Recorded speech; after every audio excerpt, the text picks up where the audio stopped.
He tapped his finger on the marble desk, impatient about having to wait for the others to appear.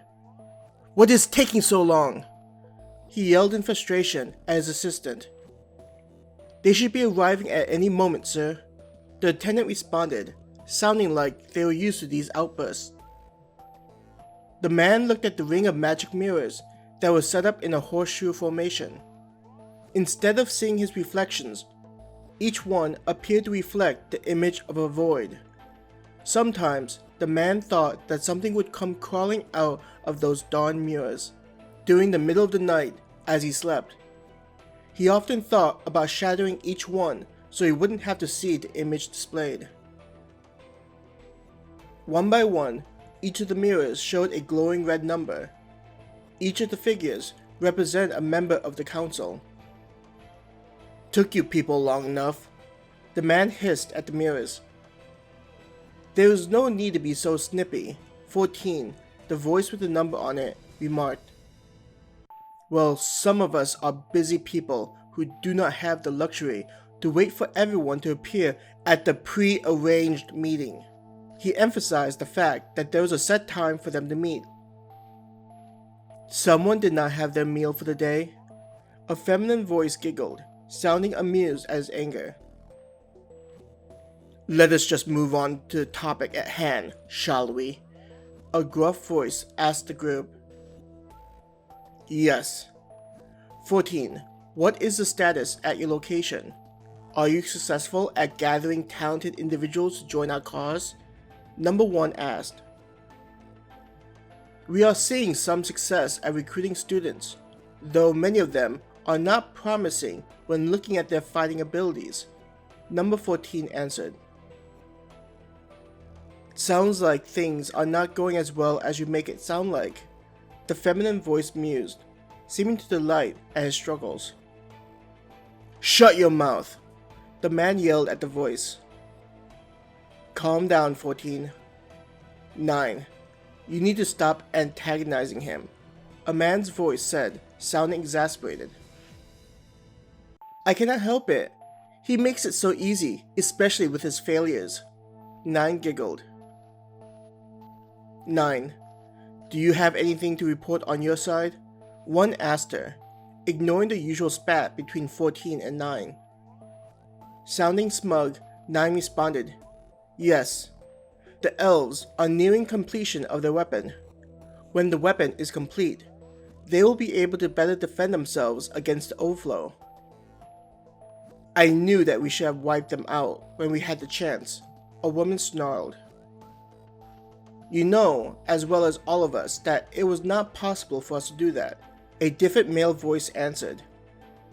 "Based on our influences and resources available, we would have turned suspicions towards us if we were forced to issue. The excuse we gave would only work to give us a chance to assassinate several of their key figures," he continued, sounding cold and logical. 5 is right. Declaring war on the elf kingdom would not have been possible and only bring in more questions. 1 agreed. 9. Is there any way that you would be able to prevent this from occurring? He asked her. The Queen seems to be highly suspicious, so access to the weapon has been restricted. I am working on getting an agent into the project, but I do not believe that he'll be able to make it on time. 9 said, sounding annoyed. This is a problem. 9. I want you to work with 11 and try to figure something out. 14. You'll be receiving some assistance from one of our agents there, so make sure to complete the task that we assign to you. 1 stated. Remember what we are doing this for. The cycle cannot be broken. One by one, each of the mirrors returned to their original appearance, letting him know that they had ended their connection. Darn that man, 14 snarled, clenching his fists. Who was he to make some lowly agent babysit him? Hans sat in his study, thinking about how he was going to proceed with this. He never had any experience in city development and planning, so this was new territory for him. First, he would need to find where his city would be located. Bringing up a map of this continent, he looked at where he was currently. His stronghold was located north of the kingdom, near the empire. This wasn't a place to have a city built, because it would leave him vulnerable to multiple fronts. Even if they weren't able to break past his defenses, he didn't like the idea of dealing with mosquitoes buzzing around him. South of the kingdom, there was a vast desert that seemed to take up a lot of the continent. Looking at this area, it appeared to be an ideal location for what he had planned. By having it inside of the desert, the ability for other kingdoms to interfere with the daily activities would be significantly limited. Gathering up his companions, he had Helania transport all of them to where he wished to establish his city. In moments, they were standing on top of a dune and surrounded by sand, as far as the eye could see. The sun blasted them with heat and would have made any average person break out into sweats. The first thing he needed to do was establish the ability for the city to survive. This would require water to exist. Opening up a screen, Han looked at the landscape as if he was using a satellite. "Let us see if there are any natural water sources," he murmured. The map was then speckled with various shades of blue, based on the naturally existing groundwater. There wasn't a large aquifer for easy access to the groundwater, which would be an issue. A large city would need massive amounts of water to be able to survive, especially in this kind of environment. "Let's add some water into the ground," Han said, as he created the ideal placement of an aquifer. If he remembered correctly from his classes in high school, an aquifer created through water-bearing permeable rock fractures, or unconsolidated materials, highlighting a part of the landscape. Han then made a slicing motion on the map to get a cross-section of the land. Bringing up a menu, he selected some clay and created a barrier to hold the aquifer. "I am wondering if I am creating an aquifer or aquitard." He cursed his lack of attention during Earth science class during his freshman year at high school. He then selected the necessary rocks, gravel, sand, and silt to house all the water.